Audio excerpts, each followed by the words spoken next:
First lady وزیر اعظم کی اہلیہ کے بارے میں جی، ان کی کے طرف مذہبی کیسے اعتقادات کے تھے؟ بارے میں کہاں کہا ہے جو انہیں غیر فرسٹ لیڈی سیاسی کا نام خاتون لیا ہے؟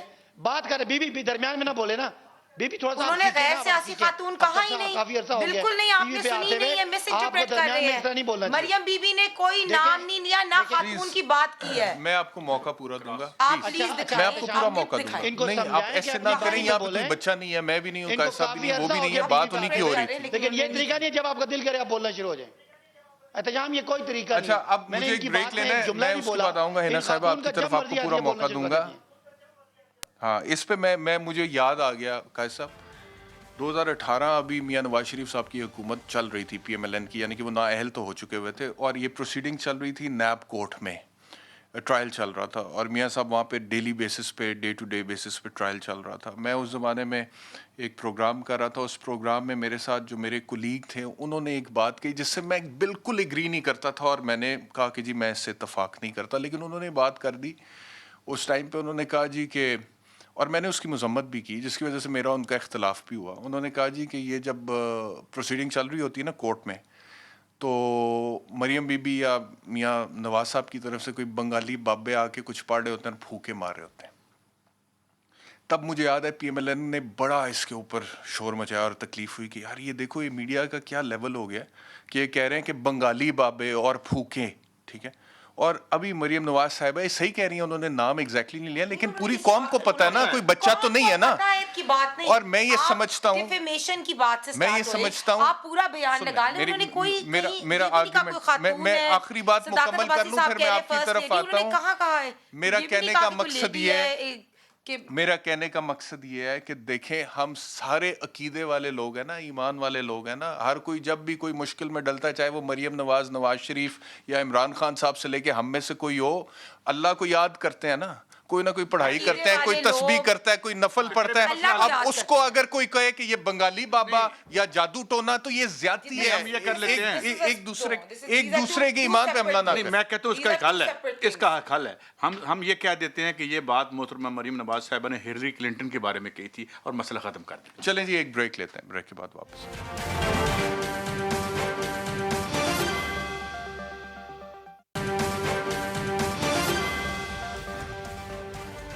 ویلکم بیک ٹو سوال. قائد صاحب، اس گفتگو کو پھر اب یہاں پہ ہم وائنڈ اپ کر دیں کہ اللہ تعالیٰ ہمارے سیاستدانوں کے توفیق دے کہ ایشوز پہ بات کریں جو میرے آپ کے 22 کروڑ عوام کے ایشوز ہیں. ایک دوسرے کی ذات کے حوالے سے بات نہ کریں. That's it. اگریڈ؟ ٹھیک ہے جی، آگے چلتے ہیں.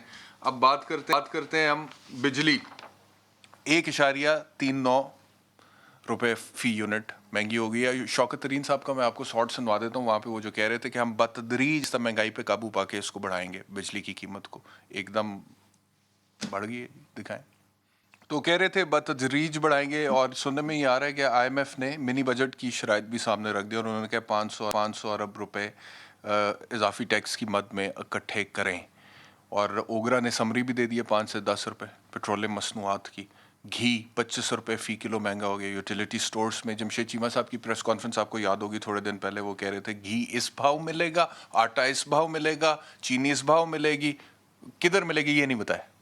وہ شاید پاکستان سے باہر کی بات کر رہے تھے. دیکھیں، جو اس میں پرابلم سمجھنے کی ہے، شوکت ترین صاحب ہمارے بڑے معزز وزیر خزانہ ہیں. یہ پی ٹی آئی کے کوئی بنیادی رکن تھے. Has he been struggling with Hafeez Shaikh sahab 2-3 governments میں رہ چکے ہیں. ان کے ماشاءاللہ اسحاق ڈار صاحب تھے، وہ تو مجھے معاف کیجیے گا ایک خاندان کے وزیر خزانہ لگتے تھے. ہمارے جو اس وقت بیٹھے ہوئے ہیں اس میں کیا کہتے ہیں، جس کے بارے میں کل اشفاق حسن خان صاحب نے میرے شو میں کہا کہ کل کا بچہ، ان کے لفظ سے دہرا رہا ہوں، اس کو آپ نے اسٹیٹ بینک کا بنا دیا، ان کی کیا کریڈینشلز ہیں. یا اس وقت جو ہے مسئلہ یہ ہے کہ آپ نے افیکٹولی ایگزیکٹو کے ہاتھ سے یہ معیشت لے لی ہے. اور دوسری بات جو میں دوبارہ یہاں بیٹھ کے کہتا ہوں، یہ جو کہتے ہیں نا قیمت بڑھ گئی ہے، یہ رات کو قیمت شوگر کی قیمت کا فائدہ مند کون لے فائدہ کون شوگر مل مافیا کون لیتا ہے؟ مافیا. اور سویرے وہی ٹی وی پہ بیٹھ کے کہتے دیکھے جی شوگر بات کی ہے، راتی مال اندر کر رہے ہوں. بات یہ ہے کہ معیشت کو بازیاب کروانا تھا. عمران خان صاحب کا بھی یہی ایجنڈا تھا اور انہوں نے اپنے منشور میں بھی یہی لکھا تھا، کیونکہ پچھلی سکسیسو گورنمنٹس نے ہمیں ہاتھ باندھ کے آئی ایم ایف اور ورلڈ بینک کے سامنے پھینک دیا تھا. مگر افسوس یہ ہے کہ اسد عمر نے شروع میں کہا کہ ہم اس سے نکلیں گے, IMF کے پروگرام سے نکلیں گے, they are very fatal and detrimental for your economy. اب یہی مسئلہ ہے. شوکت ترین صاحب ایک بڑے اچھے آدمی ہیں, بہت اچھے بزنس مین ہیں. میں آپ کو ایک بات بتا دوں, جن لوگوں کے ذاتی کاروبار ہیں, اس ریاست کے کاروبار کا جب آپ ان کو اختیار دیں گے, آپ کا برکس نکال دیں گے, اور آج تک نکالتے نہیں, بڑے اچھے آدمی ہوں گے, بڑے اچھے بزنس مین ہوں گے, لیکن اس کا میری اور آپ کی یا 22 کروڑ عوام کی ذات کو کوئی فائدہ ہے؟ بھئی میں تو یہ کہتا ہوں کہ سب سے پہلے تو پاکستان کی معیشت کو 1973 کے کانسٹیٹیوشن کے نیچے لے کے آئیں. آپ پچھلے ہفتے سعید قائد صاحب, یہ جو آٹے کی قیمت کو کنٹرول کرنے کی کوشش کر رہی ہے حکومت, پچھلے ہفتے آٹا, یہ جو فلور ملز ہیں, انہوں نے ہڑتال کر دی ہے. اس ہڑتال کے بعد 20 کلو آٹے کی, کم معیار والے آٹے کی قیمت میں 50 روپے اضافہ گورنمنٹ نے کہا ٹھیک ہے جی کر لیں. تو آپ کا سسٹمک فیلئر ہے نا, آپ کو سسٹم بدلنا ہے. یہ گڈ گورننس والا فراڈ بند کریں ہمارے ساتھ. یہ روز کہتے ہیں یہ بیڈ گورننس, کوئی گڈ گورننس نہیں ہوتی بیڈ سسٹم میں. You have to change the system. بات یہ ہے کہ جو اسینشیلز ہیں وہ آپ انشور کریں. ذوالفقار علی بھٹو نے کیسے کیا تھا, اس نے ساری چینی کی ملیں اٹھا لی تھیں اور اس کے بعد کیا تھا. آپ چاہتے ہیں وہی ہو جائے؟ بالکل ہو, اگر نیشنلائزیشن بالکل ہونی چاہیے. اور آئی پی پیز ماڈل نہیں چلا تھا پاکستان میں, ہوئی نہیں نا, 20% ہوئی تھی. آئی پی پیز کو اگر آپ نہیں اٹھاتے, آپ کی انڈسٹری نہیں چل سکتی. آپ 2 روپے کا یونٹ اب 29 روپے کا بیچیں گے, جو انہوں نے معاہدے, انہوں نے پیپلز پارٹی نے. یہ تو میں آپ کو گارنٹی لکھ کے دیتا ہوں کہ یہ اگلے 200 سال بھی نہیں ہو سکتا پاکستان میں جو آپ چاہ رہے ہیں. بڑا بولنا بولو, کوئی پتہ نہیں جی حالات جی میں جا رہے ہیں نا, تو اینا دی حکومت جائے گی تو اینا دی آ جائے گی. انہوں نے نیشنلائز کرنا ہے, تسی میں دسو پی ایم ایل این کرے گی, پی پی پی کرے گی. ہڑپنائز کر رہے ہوں نے, میں نہیں ان کو نہیں کہہ رہا, سب کوئی کہہ رہا. صاحب your turn to talk on مہنگائی, بتائیے. ابھی شوکت ترین کی بات کی اور آپ نے کہا اس سے عوام کو یا پاکستان کو کوئی فائدہ ہے, لیکن شوکت ترین یا ان کے باقی جتنے بھی 3-4 آئے ہیں وزیر, ان سے ان کے ATMs کو ضرور فائدہ ہوا ہے. انہوں نے جو نیب آرڈیننس کے اندر وہ اپنے کچھ وزیروں کو ترمیم کی, اور اس میں جو لوگ 34 شکوں میں سے 17 تو جو لوگوں کی, ہاں جو لوگوں میں جو چینی, جو 34 آپ نے مانگی تھی اس میں 17 ہوگی. ہم نے 34 نہیں مانگی تھی, انہوں نے 3-4 اپنی نہیں, دیٹ واز سیپریٹ تھنگ. یہ ہم ان کو یہی چیزیں کچھ کہہ رہے تھے, تب یہ مان نہیں رہے تھے کہ اگر آپ کی بیوروکریسی یا بزنس مین, نہیں ہم نے ابھی بھی نہیں مانا, بائیکاٹ دیٹ. یہ تو انہوں نے مان لیا. جائیں گے اس کے خلاف آپ؟ بالکل جائیں گے, بالکل جائیں گے. ہاں, اب میں آپ کو یہ بتاتی ہوں کہ دیکھیں, پہلا ایک تو انہوں نے وہ لیڈرشپ ڈیسائیڈ کرے گی. درمیان میں نا پلیز بات کریں. میں نے عوام کو ان کے جو منسٹر ہیں شوکت ترین صاحب کا, ان کا فائدہ نہیں ہوا, لیکن ان کے ATMs کو ضرور فائدہ ہوا. یہ صداقت عباسی صاحب میرے ساتھ کل پروگرام میں بیٹھے ہوئے تھے, اور میں نے ان کو ایک فگر کوٹ کیا تھا 12.42%. تو آج میں اسپیشلی بیورو آف اسٹیٹسٹکس کا چیک کر کے آئی ہوں, اور سب لیڈنگ نیوز پیپرز نے یہ کور کیا ہے کہ مہنگائی جو ہے وہ 12.66% ایسے ہی ہے. اور یہ صداقت عباسی صاحب مجھے کل کہہ رہے تھے کہ میں غلط بیانی کر رہی ہوں اور مہنگائی 8% ہے. تو میں نے وہ چیک کیا اور میں لے کے بھی آئی, میں شیئر بھی کرتی ہوں صداقت عباسی صاحب کے ساتھ بھی کرتی ہوں, کہ 22 آئٹمز ہیں نارمل, جو ایوری ڈے یوز کی آئٹمز ہیں, جن پہ مہنگائی 12% سے زیادہ ہے, اور جو لو انکم گروپ ہے نا اس کے اوپر 14% سے زیادہ ہے. اور جو چیزوں کی پرائس, ابھی آپ نے بات کی LPG کا گھریلو سلنڈر ہے, اس میں 43 روپیز کا اضافہ ہے, گھی میں اضافہ ہے, چاول میں اضافہ ہے, ٹماٹر میں اضافہ ہے. سو یہ صداقت عباسی صاحب حل بتائیں نا, حل بتائیں. اچھا, میں اگر آپ سے پوچھوں کہ کیسے, اگر آپ کی حکومت ہوتی آپ اسے کیسے کنٹرول کرتے, کیسے کرتے؟ دیکھیں, ہم نے جب ہمارا پروگرام ختم, دیکھیں ڈالر, ابھی یہ انہوں نے اسحاق ڈار کی بات کی, جو بھی تھا, اسحاق ڈار صاحب نے ہماری اکانومی کو ایک 5.8 GDP پہ ہم چھوڑ کے گئے, ٹھیک ہے. اس کے بعد آپ نے دیکھا کہ ڈالر کی قیمت کیا تھی, 100 روپے پہ. آپ نے دیکھا کہ پاکستان ایک ایمرجنگ اکانومیز میں آ رہا تھا. تو آئی تھنک کہ اکانومی کے وائز آپ یہ کمپیئر نہیں کر سکتے. آپ دیکھیں کہ ان کی ہماری گروتھ کتنی تھی, ہمارا GDP 5.8 تھا, اگلا آنے والا GDP مچ ہائر تھا, اور انفلیشن ہمارے ٹائم پہ 4 to 5% تھی. تو آپ جو بھی جتنا بھی کرٹیسائز کریں, یہ آپ نہیں کہہ سکتے. اور قرضے کی یہ بات کرتے ہیں, انہوں نے ہمارے سے زیادہ قرضے لیے, لیکن ہمارے ٹائم میں ہم نے موٹر ویز بنائی, ایئرپورٹس بنائے, انفراسٹرکچر بنایا, پروجیکٹس کیے. انہوں نے تو اتنا قرضہ لیا اور کچھ کیا بھی نہیں, ڈیلیور بھی نہیں کیا. صاحب بتائیے, یہ قرضے بھی آپ نے اتنے لے لیے, اچھا مجھے انفراسٹرکچر ڈیولپمنٹ مجھے امید ہے کہ مجھے پچھلی دفعہ تو آپ نے کوئی نہیں بولنے دیا, اس دفعہ بولنے دیں گے تاکہ میں جواب نہیں, آپ کو پورا بولنے کا موقع دیں گے, لیکن یہ 12.66% ہی ہے مہنگائی کی شرح, یہ میں نے بھی چیک کیا ہے. یہ کل آپ نے کوئی کہا تھا کہ نہیں ہے اتنی 8%. جی میں آپ دونوں کو وضاحت کرتا ہوں, چونکہ ہنا صاحبہ کو سمجھ نہیں آ رہی تو اس لیے یہ بات کر رہی ہیں. اب تک مجھے بولنے دیں گی تو میں ان کو سمجھاؤں گا. احتشام صاحب, دو طرح کی مہنگائی, ایک ہوتی ہے جنرل مہنگائی جس کو ہم کنزیومر پرائس انڈیکس سے میجر کرتے ہیں. یہ ہوتی ہے اوور آل مہنگائی, جتنی چیزیں آپ خریدتے ہیں زندگی میں, بجلی, گیس, آٹا, چینی, دال, ہر چیز. یہ ہوتا ہے سی پی آئی, وہ 8.5% سے 9% تک ہے جو مہنگائی ہے پاکستان میں اوور آل. ایک ہوتا ہے آپ کا سینسٹیو پرائس انڈیکس جس کی آپ دونوں بات کر رہے ہیں. اس میں انتہائی جو ضروری 51 اشیاء ہیں, ان 51 اشیاء میں پچھلے ہفتے کی یہ بات کر رہی ہیں. پچھلے ہفتے میں زیادہ چیزوں کی قیمت برقرار رہی ہے اور کم کی بڑھی ہے, لیکن وہ ٹھیک ہے. وہ ہے سینسٹیو پرائس انڈیکس. جو میں بات کر رہا ہوں وہ ہے کنزیومر پرائس انڈیکس جو اوور آل وہ بڑھ جائے تو کوئی بات نہیں, 8.5% ہے. یہ جو سینسٹیو پرائس انڈیکس یعنی کہ حساس, آج بھی غلط کر رہی ہیں. اب آپ اگلی بات سنیں. نہیں میں یہ نہیں کہہ رہا, اس کا اثر بتا دینا. چلے میں مان لیتا ہوں آپ کی بات. کل ایک اور میں اس پہ آ رہا ہوں نا, میں پہلے ایک بات لیکن سینسٹیو پرائس انڈیکس کی شرح بڑھ جائے تو عوام پہ بوجھ نہیں ڈلتا کیا صداقت صاحب؟ نہیں آپ سنیں نا. اب دوسری بات, یہ بالکل مہنگائی ہے اور یہ تکلیف ہے اور اس سے عوام پہ بوجھ ہے, ہمارے پہ بھی بوجھ ہے, سیاسی بوجھ بھی ہے. آپ بھی ٹھیک بات کر رہے ہیں, یہ کوئی ایسی بات نہیں ہے کہ میں کہوں کہ مہنگائی کو بڑی اچھی چیز ہے. اب دوسری بات, یہ جو 5.8% گروتھ تھی, اس کے ساتھ $20 ارب کا کرنٹ اکاؤنٹ کا خسارہ. کسی معیشت دان سے پوچھیں, اس اکانومی نے گرنا ہی گرنا تھا. وہ جو کہتے ہیں اشفاق حسن خان صاحب کہ وہ انہوں نے کیا تھی, وہ بارودی سرنگیں بچھا رہے تھے کہ جھوٹی گروتھ دکھا کے خسارہ $20 ارب کا, اس نے گرنا ہی تھا اور وہ گرا ہے اور وہ ٹوٹا ہے. اب آپ بات آ جائیں اس کا حل کیا ہے. حال اس کا جو قائد صاحب بتا رہے ہیں, قائد صاحب وہ پرانی بات ہو گئی, میں آپ سے الگ بھی ڈیبیٹ کر لوں گا کسی دن بیٹھ کے کہ آپ کہہ رہے ہیں اس کو نیشنلائز کریں. نہیں, اس حکومت کا انشاءاللہ دسمبر کے دوسرے ہفتے میں ایک پورا پیکیج آ رہا ہے جس میں ٹارگیٹڈ سبسڈیز ہوں گی. احتشام, جو امیر لوگوں کو سبسڈی نہیں ملے گی, لیکن جو خاص انکم سے نیچے لوگ ہیں ان کا سروے مکمل ہو گیا. خدا کا واسطہ ہے, یہ ٹارگیٹڈ سبسڈی, لنگر خانہ, پناہ گاہیں, وہ یہ سر نہیں, this is not translating into anything right now. مطلب کہ تھوڑا بہت اس کا فائدہ غریب طبقے کو ہے, لیکن سر پلیز ایک بات کا جواب دیں. یہ تو بڑی زیادتی ہے. آپ مجھے بتانے دیں یہ کیا ہے, مجھے بتانے دیں یہ کیا ہے, مجھے بتانے دیں یہ کیا ہے. نہیں, مجھے یہ بتائیں ٹارگیٹڈ سبسڈی جس کی آپ بات کریں یوٹیلیٹی سٹورز میں, آج ہی تو قیمتیں بڑھی ہیں, آج ہی تو قیمتیں بڑھا دی ہیں جہاں پہ آپ نے سبسڈی ٹارگیٹڈ سبسڈی کرنی تھی. سن لینا, اگر مجھے یہ بات کرنے دیں لوگوں کو سمجھ آئے گی. 49 روپیز پرائیویٹ سٹورز پر کلو. سن لینا, پرائیویٹ سٹورز پہ اور سرکاری سٹورز پہ ایک خاص طبقے کو کارڈ ملے گا اور اس کو سستی چیز ملے گی. اب آپ آ جائیں مہنگائی پہ. احتشام, پوری دنیا میں مہنگائی اس وقت 10 سالوں کا ریکارڈ ہے. اس کی وجہ یہ ہے کہ کورونا میں سپلائی ساری لائن تیل کی قیمتیں بڑھ گئی, اجناس کی بڑھ گئی, پوری دنیا میں ہے امپورٹ کی قیمتیں بھی بڑھ گئی. آپ کا جو اس وقت مجھے پتا تھا یہ کہ اجناس کی بڑھ گئی, گئی ہوئی ہیں. آپ کا جو تیل ہے امپورٹ چیزیں کرتے ہیں تو مہنگائی آتی ہے. کورونا کی وبا کو کوئی ملک نہیں بچا سکا, میں آج کی بات کر رہا ہوں. اب اجازت دیجیے گا 2 منٹ ذرا. صداقت صاحب 2 منٹ مجھے ایک چیز ریکارڈ سٹیٹ کرنے دیں. آج بات کرتے ہیں آپ چائنیز ماڈل کی.